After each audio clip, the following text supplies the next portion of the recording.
Good morning students. कैसे हैं आप? उम्मीद है कि आप सभी स्वस्थ होंगे और लॉकडाउन में अपने घर में रहते हुए अपनी पढ़ाई को ठीक ढंग से कर रहे होंगे। तो इलेक्ट्रोकेमिस्ट्री पार्ट 5 में आज आप सभी का स्वागत है और पार्ट 5 का हमारा आज का टॉपिक है chemicals, commercial cell and battery. क्या होता है? A combination of two or more electrochemical cells connected in series is called a battery.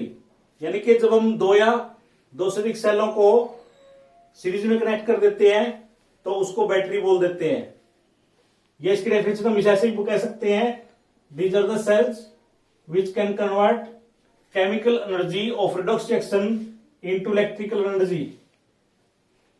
यानी कि इनकी हेल्प से रिडॉक्स रिएक्शन की जो केमिकल एनर्जी है उसको हम इलेक्ट्रिकल एनर्जी में कन्वर्ट कर सकते हैं। अब ये जो सेल है ये टू टाइप्स हैं, एक प्राइमरी सेल और दूसरा है सेकेंडरी सेल। प्राइमरी सेल वो सेल है जिनको हम रिचार्ज नहीं कर सकते और सेकेंडरी सेल वे सेल है जिनको हम रिचार्ज कर सकते हैं। प्राइमरी सेल्स के एग्जांपल है ड्राई सेल और मर्करी सेल। इसी तरह सेकेंडरी सेल के एग्जांपल है लेड एसिड स्टोरेज सेल और निकल कैडमियम सेल। तो आइए अब इन सेल्स की डिटेल स्टडी हम कर लेते हैं। तो प्राइमरी सेल, अभी आपको बताया कि प्राइमरी सेल वो सेल होते हैं जिनको हम रिचार्ज नहीं कर सकते और उनका यूज भी केवल एक बार कर सकते हैं। तो प्राइमरी सेल का पहला एग्जांपल है ड्राई सेल। ड्राई सेल जो है वो जी लेक्लांचे ने 1868 में इन्वेंट किया था, इसलिए इस ड्राई सेल को लेक्लांचे सेल भी कहते हैं। इसका जो स्ट्रक्चर है वो इस तरह से होता है कि एक जिंक कंटेनर है जो एनोड का काम करता है और इस जिंक कंटेनर में NH4Cl प्लस ZnCl2 का मिक्सचर होता है। इस कंटेनर के अंदर एक कंटेनर और है जिसमें ग्रेफाइट इलेक्ट्रोड लगा होता है जो कैथोड का काम करता है और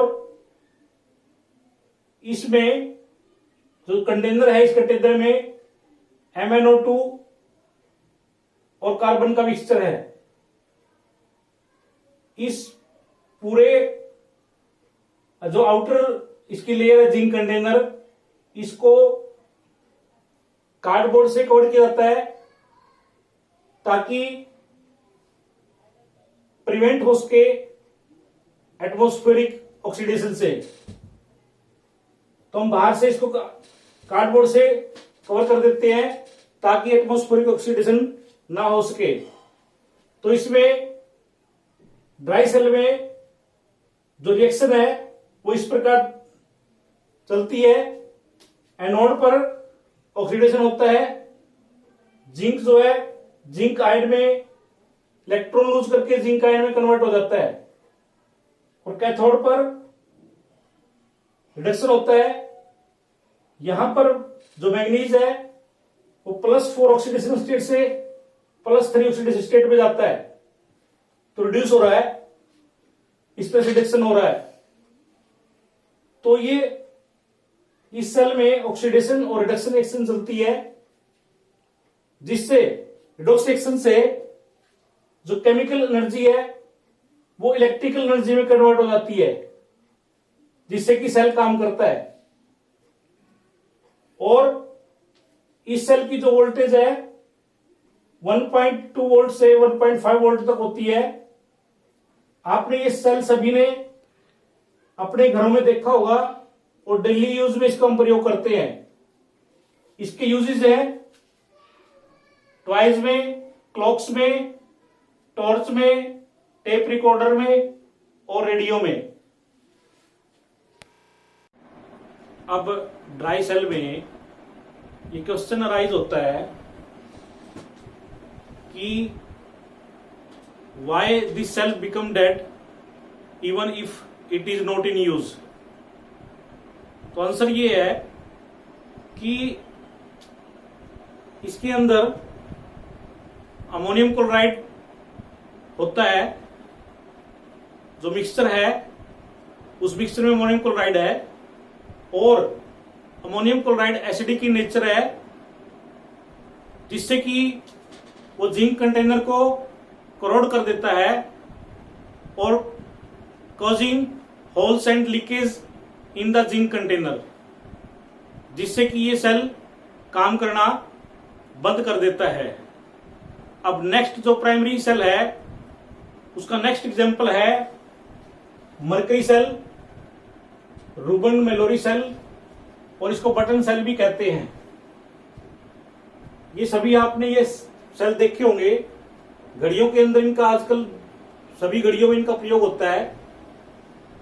तो ये बटन सेल है, ये बटन सेल का डायग्राम है जिसमें एक जिंक कंटेनर है जो एनोड का काम करता है, इसके बीच में कार्बन की रोड लगाई है जो कैथोड का काम करती है, और इसके अंदर मिक्सचर जो है वो मिक्सचर HgO प्लस KOH का होता है। जैसे ही सेल वर्क करेगा तो एनोड पर ऑक्सीडेशन होगी और जिंक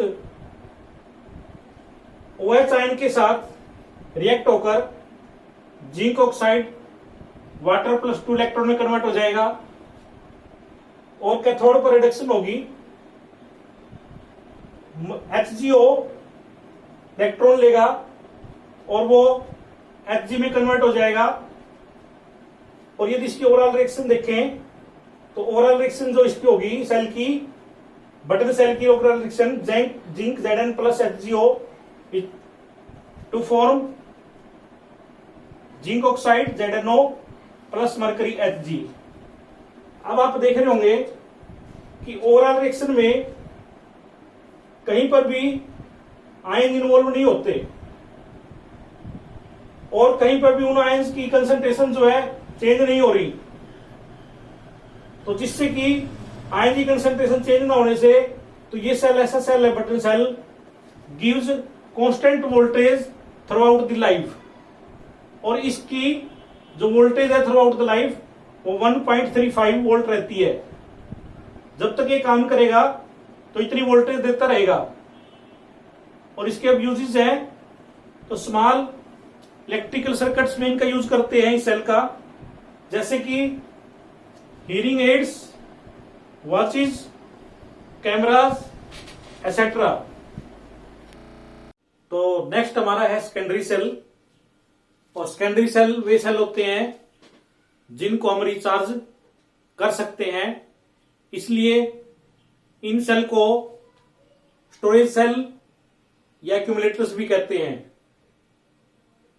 अब इस लेड एसिड स्टोरेज सेल में हमारा जो बेस्ट एग्जांपल है सेकेंडरी सेल का, इस लेड एसिड स्टोरेज सेल में 6 सेल होते हैं जिसकी वोल्टेज 2 वोल्ट ईच होती है सेल की, जिससे कि बैटरी की जो वोल्टेज है वो 12 वोल्ट हो जाती है।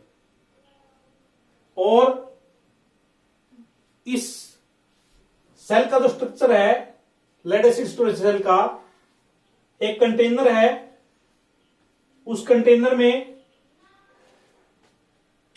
जो इलेक्ट्रोड्स हैं, एक इलेक्ट्रोड्स पीबी का लेड का होता है जो एनोड का काम करता है, और दूसरा इलेक्ट्रोड पीबी इलेक्ट्रोड है लेकिन वो पैक्ड विद PbO2 है, कैथोड का काम करता है। ये इलेक्ट्रोड एनोड और कैथोड पैरेलल अटैच किए जाते हैं ताकि बैटरी का जो करंट है वो इंक्रीज हो सके।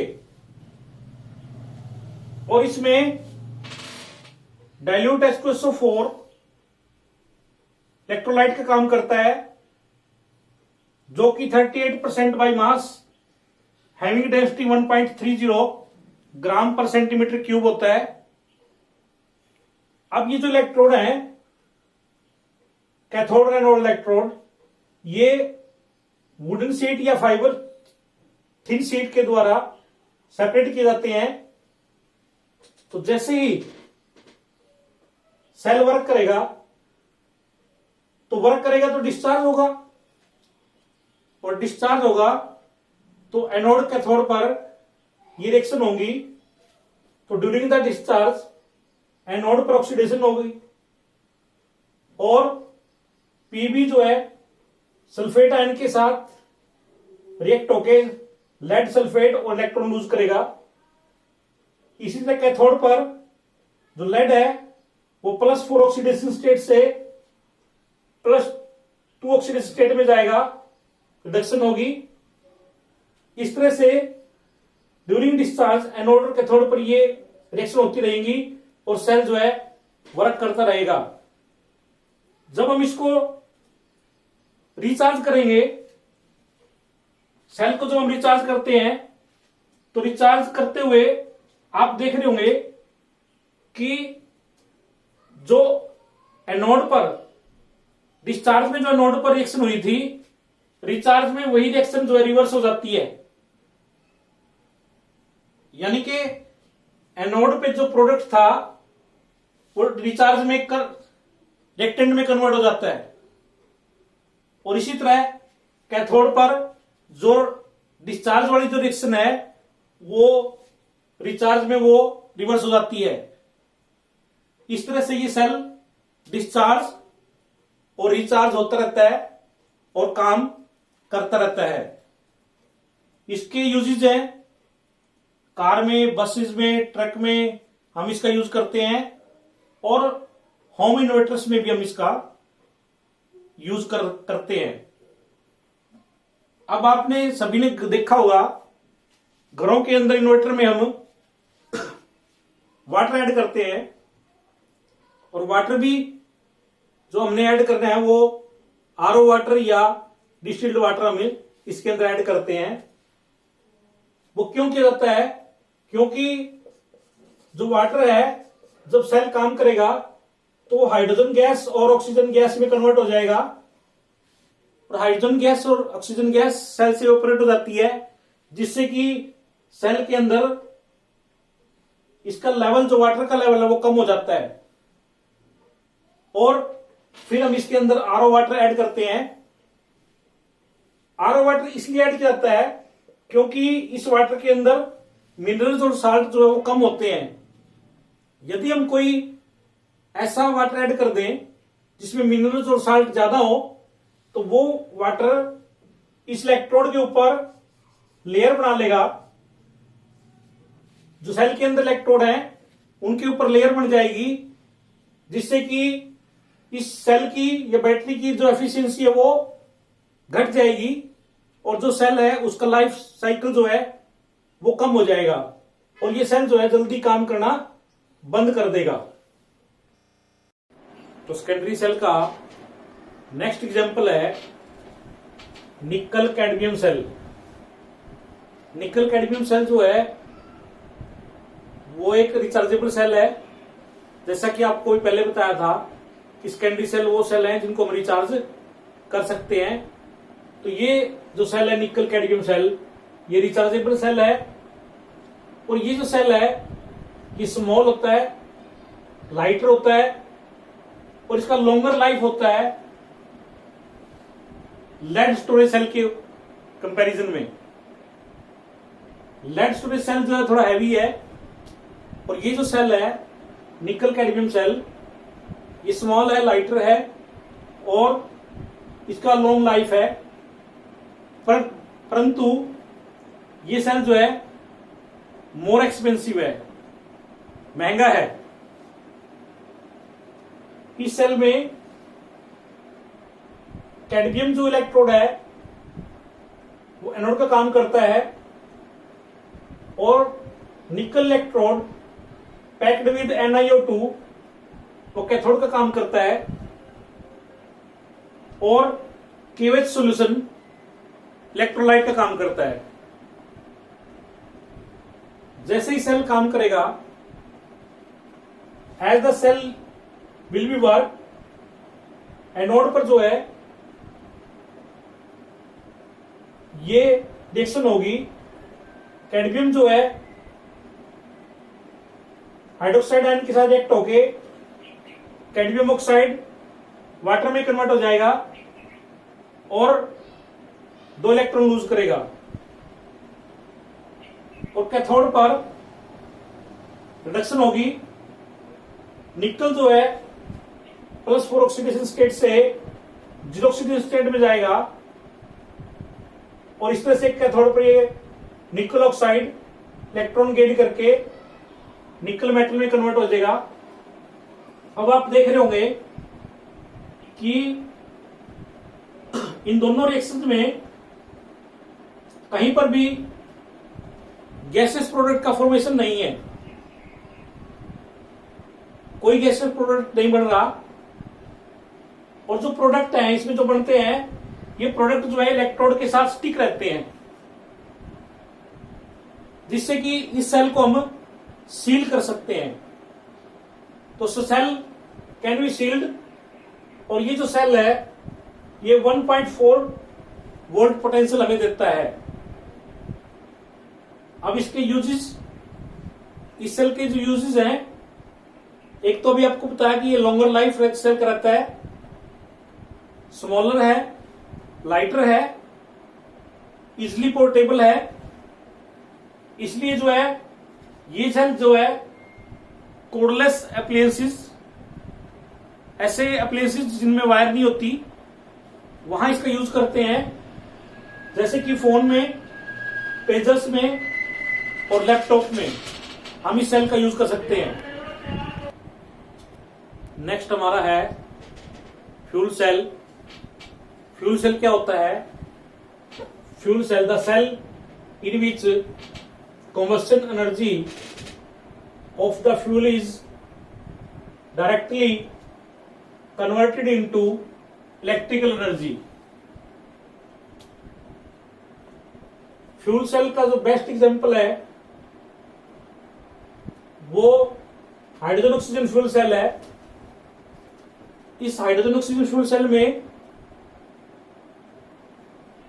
क्या होता है कि ये कंटेनर है जिसमें 2 आउट इनलेट होते हैं।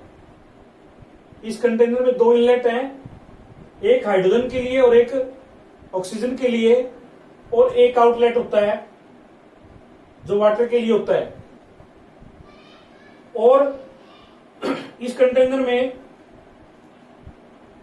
2 कार्बन इलेक्ट्रोड लिए जाते हैं। एक कार्बन जो इलेक्ट्रोड है, जैसे कि यहां लिखा हुआ है कि ये porous carbon electrode with suitable catalyst होता है जो एनोड का काम करता है, और दूसरा जो कैथोड का काम करता है वो भी पोरस कार्बन इलेक्ट्रोड होता है। इसमें दोनों इलेक्ट्रोड के बीच कंसंट्रेटेड एक्वस सॉल्यूशन KOH या NOH का होता है जो इलेक्ट्रोलाइट का काम करता है। जैसे ही हम इस सेल में इस आउटलेट से हाइड्रोजन और दूसरे इनलेट से हम ऑक्सीजन सप्लाई करेंगे तो ये सेल है काम करना शुरू कर देगा। और जैसे ही हाइड्रोजन और ऑक्सीजन इसके अंदर जाएगी तो ये एनोड और कैथोड पर रिएक्ट होगा। हाइड्रोजन जो है एनोड पर रिएक्ट होके वाटर में कन्वर्ट हो जाएगी, और कैथोड पर जो ऑक्सीजन है वो रिड्यूस होके OH आयन में कन्वर्ट हो जाएगी। यानी कि इस सेल में हाइड्रोजन जो गैस है वो ऑक्सीडाइज होती है और जो ऑक्सीजन गैस है वो रिड्यूस होती है, और दोनों जैसा कि ओवरऑल रिएक्शन में दिखाया गया है वाटर में चेंज हो जाती है। और जो वाटर इसमें बनता है इसको हम ड्रिंकिंग के लिए यूज कर सकते हैं। और अब इस सेल की एडवांटेज, इस सेल की जो सबसे ज्यादा एडवांटेज है कि ये सेल पोल्यूशन नहीं करता। दूसरी एडवांटेज इसकी है कि ये hydrogen oxygen cell continuous source of energy है। और तीसरा इसका एडवांटेज है कि हाइड्रोजन ऑक्सीजन फ्यूल सेल है, इसकी हाई एफिशिएंसी होती है। अब इसकी डिसएडवांटेज क्या होती है वो देख लेते हैं। डिसएडवांटेज, सबसे पहले डिसएडवांटेज तो इस सेल का ये है कि ये सेल बहुत महंगा है, this cell is very costly. और दूसरा डिसएडवांटेज इस सेल का ये है, this cell is very difficult to operate. तो इसकी ये दो ही डिसएडवांटेज है, एक तो ये बहुत महंगा है और इसको ऑपरेट करना। तो हमारा नेक्स्ट टॉपिक है कोरोजन। कोरोजन क्या होता है? It is the process of slowly eating away the surface of metal by the attack of air and moisture, which results into formation of surface compounds. For example, rusting of iron. मतलब ये कि जब कोई metal air और moisture के attack में आता है तो उसकी सरफेस पे एक कंपाउंड डिपॉजिट हो जाता है और वो कंपाउंड धीरे धीरे उस सरफेस को ईटिंग शुरू कर देता है। जैसे कि आपने देखा होगा रस्टिंग ऑफ आयरन, लोहे को जंग लगना। इसमें जो आयरन की सरफेस है जब जंग लगना शुरू हो जाता है तो धीरे धीरे आयरन की जो सरफेस है वो खत्म होना शुरू हो जाती है और आयरन के ऊपर एक ब्राउन कलर की लेयर डिपॉजिट हो जाती है जिसको हम जंग लगना कहते हैं, रस्टिंग ऑफ आयरन। इसी तरह आपने देखा होगा कि जो हमारे चांदी होती है वो चांदी कुछ समय के बाद काली होना शुरू हो जाती है। वो क्यों होती है? क्योंकि जो सिल्वर है वो H2S गैस के कांटेक्ट में आती है जिससे कि उसके ऊपर सिल्वर सल्फाइड लेयर डिपॉजिट हो जाती है। और जब सिल्वर सल्फाइड लेयर डिपॉजिट हो जाती है तो उससे चांदी जो है काली होना शुरू हो जाती है। इसी तरह आपने देखा होगा जो कॉपर है, जो कॉपर के बर्तन है उनके अंदर ग्रीन लेयर डिपॉजिट हो जाती है। अब ये ग्रीन लेयर क्यों डिपॉजिट होती है? Due to formation of basic layer of copper hydroxide and copper carbonate. Copper hydroxide और कॉपर कार्बोनेट की एक बेसिक लेयर उस पर डिपॉजिट हो जाती है जिससे कि ग्रीन लेयर वहां बनती है। अब इसकी मैकेनिज्म देख लेते हैं। मैकेनिज्म जो है आपने सभी ने पता है कि इन्वायरमेंट में कार्बन डाइऑक्साइड और वाटर वेपर प्रेजेंट है। तो कार्बन डाइऑक्साइड वाटर वेपर के कांटेक्ट में आती है जिससे कि कार्बोनिक एसिड बन जाता है H2CO3 और ये H2CO3 कार्बोनिक एसिड डिसोसिएट हो जाता है H+ आयन में और कार्बोनेट आयन में। अब जो प्योर आयरन है वो एनोड का काम करता है और जो इंप्यूरिटीज है वो कैथोड का काम करती है। अब प्योर आयरन जो है वहां पर ऑक्सीडेशन हाफ रिएक्शन होगा, ये इलेक्ट्रॉन लूज करेगा, इलेक्ट्रॉन लूज करके Fe2 पॉजिटिव में कन्वर्ट हो जाएगा। और जो इंप्यूरिटीज है ऑक्सीजन, ये जो H आयन फॉर्मेशन हुई थी H+ आयन के साथ कंबाइन होगा तो क्या होगा? वाटर में कन्वर्ट हो जाएगी जिससे कि रिडक्शन ऑफ रिएक्शन हम इसको कहते हैं। इलेक्ट्रॉन गेन करेंगे, इलेक्ट्रॉन गेन करके वाटर में कन्वर्ट हो जाएगी। अब जो Fe2 positive ion oxidation half action में थे बने हैं, वो वाटर के साथ कंबाइन होंगे, उसमें ये कंबाइन होके फेरिक ऑक्साइड Fe2O3 में कन्वर्ट हो जाएंगे। अब जो ये Fe2O3 बना है, ये Fe2O3 ये वाटर एब्जॉर्ब कर लेगा और जिससे कि उसके ऊपर आयरन के ऊपर रस्ट की एक लेयर बन जाएगी, जैसा कि इस इक्वेशन में, इस रिएक्शन में दिखाया गया है। Fe2O3 plus XH2O is equal to Fe2O3 dot XH2O। अब ये XH2O वाटर के मॉलिक्यूल है, कितने भी मॉलिक्यूल यहां पर हो सकते हैं, तो इस तरह से आयरन के ऊपर एक लेयर बन जाएगी रस्ट की, जो कि ब्राउन कलर की होती है। तो नेक्स्ट हमारा है फैक्टर अफेक्टिंग कोरोजन। कौन कौन से फैक्टर है जो कोरोजन अफेक्ट होता है? पहला हमारा फैक्टर है रिएक्टिविटी ऑफ मेटल्स। मेटल जितना रिएक्टिव होगा उतना ही रेट ऑफ कोरोजन ज्यादा होगा, यानी कि मेटल की रिएक्टिविटी पे डिपेंड करता है corrosion. Greater the reactivity of metal, greater will be the rate of corrosion. Second है प्रेजेंस ऑफ इलेक्ट्रोलाइट। इलेक्ट्रोलाइट पे भी कोरोजन डिपेंड करता है। जो अगर यदि कोई इलेक्ट्रोलाइट प्रेजेंस है तो वो जो है रेट ऑफ कोरोजन को इंक्रीज कर देता है। थर्ड है exposure to air and moisture. आपने सभी ने देखा है कि जब हम आयरन को ओपन में रख देते हैं, खुले में छोड़ देते हैं, तो उसके ऊपर रस्ट जल्दी लग जाता है, क्योंकि वो exposure to air and moisture है, एयर के अंदर मॉइस्चर होती है। तो greater the exposure to air and moisture, greater will be the rate of corrosion. Next है presence of strains in the metals.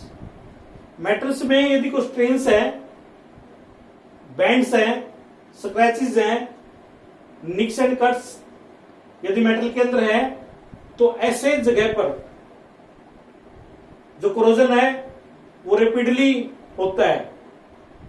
फिर मैं रिपीट कर रहा हूं कि मेटल में यदि बैंड्स हैं, स्क्रैचेस हैं, निक्स एंड कट्स हैं, तो ऐसी जगह पर जो है कोरोजन जो है रेपिडली होता है। नेक्स्ट है प्रेजेंस ऑफ इंप्यूरिटीज। अगर मेटल में इंप्यूरिटीज प्रेजेंस है तो वो कोरोजन चांसेस को बढ़ा देती हैं। इंप्यूरिटीज से कोरोजन जो है बढ़ता है। प्योर मेटल जो होते हैं वो कोरोड्स नहीं होते। For example pure iron does not rust. यदि आयरन में इंप्यूरिटीज नहीं है, प्योर आयरन है, तो उसको जंग नहीं लगेगा। तो नेक्स्ट है हमारा methods of prevention of corrosion. Corrosion को कैसे रोकना है, उसके मेथड्स हैं। 4 मेथड्स हैं जिनके द्वारा हम कोरोजन को रोक सकते हैं।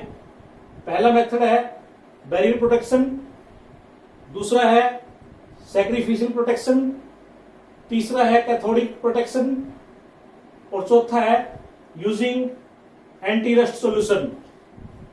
अब इनको एक एक को हम डिटेल में देख लेते हैं। पहला बैरियर प्रोटेक्शन। बैरियर प्रोटेक्शन में हम क्या करते हैं, जो मेटल सरफेस है उस मेटल सरफेस को कवर कर देते हैं ऑयल से, ग्रीस से या पेंट से, जिससे कि मेटल सरफेस जो है वो प्रोटेक्ट हो जाती है exposure of air and moisture से।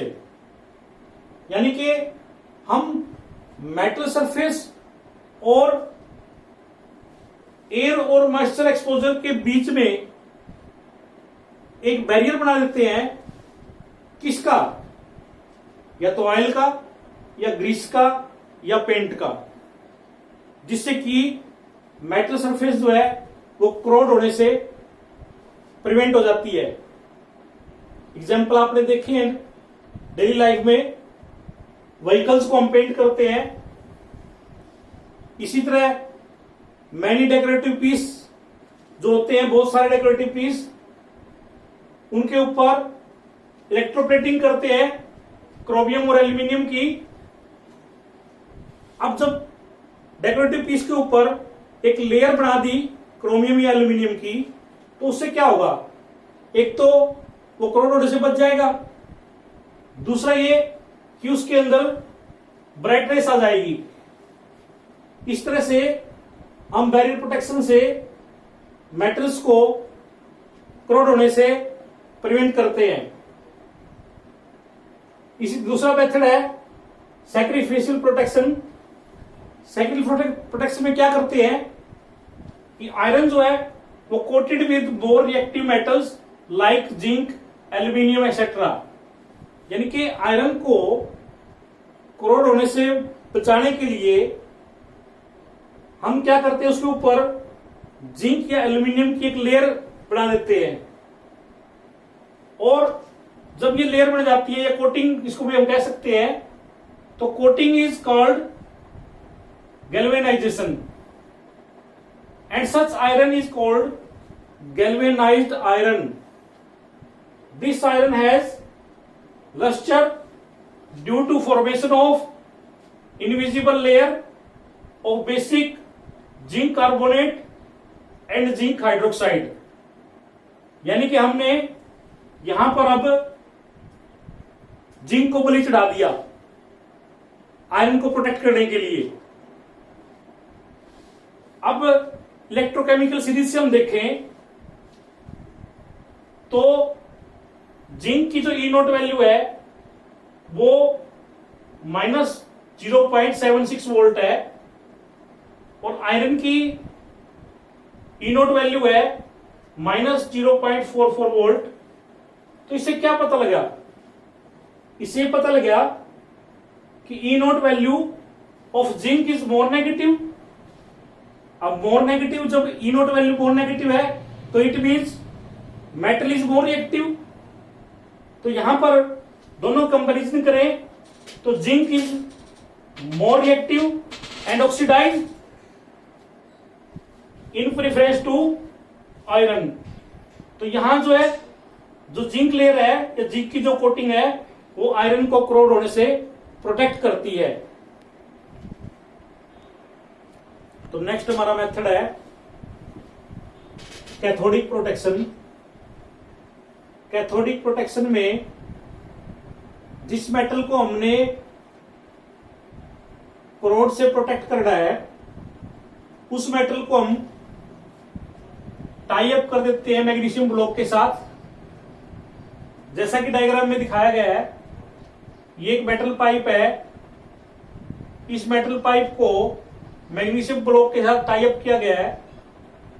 तो यहां पर जो मेटल पाइप है वो कैथोड का काम करता है और जो मैग्नीशियम का ब्लॉक है वो एनोड का काम करता है। तो जैसे ही मेटल एयर और मॉइस्चर के कांटेक्ट में आएगा तो ऑक्सीडेशन होगा और जो ऑक्सीडाइज मेटल है वो ऑक्सीडाइज मेटल फिर again undergo reduction with magnesium. यानी कि मैग्नीशियम उस ऑक्सीडाइज मेटल को रिड्यूस कर देगा, so it remains unchange and magnesium block consumed up. This is cathodic protection. Here the method, here यहां पर जो मेटल है वो एक्ट एज कैथोड, मैंने भी बताया, और जो मैग्नीशियम है वो एक्ट एज एनोड। तो आयरन जो है वो यहां दिखाया गया है, एयर और मॉइस्चर के कांटेक्ट में आने से ऑक्सीडेशन होगा और ऑक्सीडेशन होने के बाद जो मैग्नीशियम यहां इसके साथ अटैच किया गया है ये मैग्नीशियम इसको रिड्यूस कर देगा और दोबारा इसको आयरन ये जो है Fe2 पॉजिटिव Fe में कन्वर्ट हो जाएगा, जिससे कि मेटल जो पाइप है वो मेटल पाइप वो प्रिवेंट होती है कोरोड से और मैग्नीशियम जो है वो कंज्यूम अप होता रहता है। इस तरह से कैथोडिक प्रोटेक्शन के द्वारा हम किसी मेटल को कोरोड होने से बचा सकते हैं। अगला जो मेथड है यूजिंग एंटी रस्ट सॉल्यूशन। कुछ एक ऐसे सॉल्यूशन है जैसे कि alkaline phosphate, alkaline chromate. These solutions are used to protect iron from rusting due to alkaline nature। ये अभी बताया आपको कि अल्कलाइन फास्फेट और अल्कलाइन क्रोमेट इनका नाम है। तो ये अल्कलाइन नेचर में इनका अल्कलाइन नेचर होता है। Alkaline nature means presence of OH ions. तो प्रेजेंस ऑफ OH आयंस के कारण the H positive ions are removed from electrolyte solution and stops the cathodic reaction. जब कैथोडिक रिएक्शन को stop कर दिया तो एनोडिक रिएक्शन भी स्टॉप हो जाएगी, और एनोडिक रिएक्शन जब स्टॉप हो जाएगी तो प्रिवेंट्स रस्टिंग। तो दोनों रिएक्शन जब स्टॉप हो जाएगी तो उससे जो है रस्टिंग जो है हम प्रिवेंट कर सकते हैं। These solution are mostly applied in iron parts like car radiators and car engine etcetera. तो अब कुछ क्वेश्चंस हैं, अपनी अपनी कॉपी पेन लेके नोट कर लें और इन क्वेश्चनों का आंसर देने की कोशिश करें। पहला क्वेश्चन है the standard electrode potential of metal is given. ये कुछ मेटल हैं, उनका स्टैंडर्ड पोटेंशियल दिया है K प्लस K का माइनस 2.93 वोल्ट और Ag प्लस Ag का 0.80 volt. Cr chromium 3 plus chromium का दिया है 0.74 V। इसी तरह कॉपर प्लस कॉपर का दिया है 0.34 V। मैग्नीशियम का दिया है Mg2 plus Mg is equal to minus 2.73 V और आयरन का दिया है 0.44 V। Arrange these in increasing order of reducing power। Arrange these in increasing order of reducing power। Next है rusting of iron is faster in saline water। Why? Rusting of iron is faster in saline water। Why? Third है what is the value of delta G? What is the value of delta G for galvanic cell or electrolytic cell? That is positive or negative? What is the value of delta G for galvanic cell और electrolytic cell, positive और negative. Next है how electrode potential can be decreased. How electrode potential can be increased. Next है can E nought cell और delta G nought for cell reaction ever be equal to 0। मैं फिर repeat कर रहा हूं, can E nought cell और delta G nought for cell reaction ever be equal to 0। Next है when acidulated water, acidulated water का means कि हमने उसमें डाइल्यूट H2SO4 मिलाया हुआ है। Acidulated water dilute H2SO4 is electrolyzed, will the pH of solution be affected? When acidated water is electrolyzed, will the pH of solution be affected? और last है how does density of electrolyte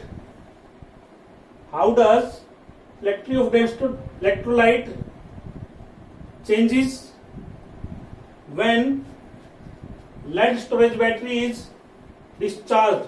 मैं फिर repeat कर रहा हूं, how does density of electrolyte changes when lead storage battery is discharged? तो ये कुछ क्वेश्चन है, इनका आंसर देने की कोशिश करें, और यदि कोई प्रॉब्लम है तो आप मुझे फोन कर सकते हैं। और इस तरह से ये इलेक्ट्रोकेमिस्ट्री हमारी जो चैप्टर है वो कंप्लीट हो गया है। Thank you so much.